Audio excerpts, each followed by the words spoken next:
Meaning of deplore. Deplore.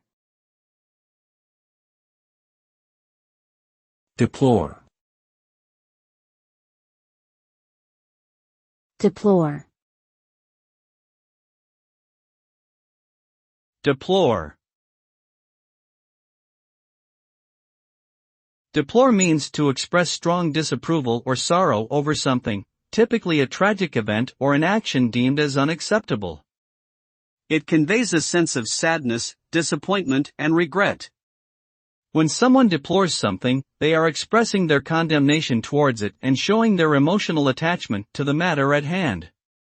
Deplore can be used to describe a range of events and actions, from human rights violations and environmental disasters, to personal failures and moral shortcomings.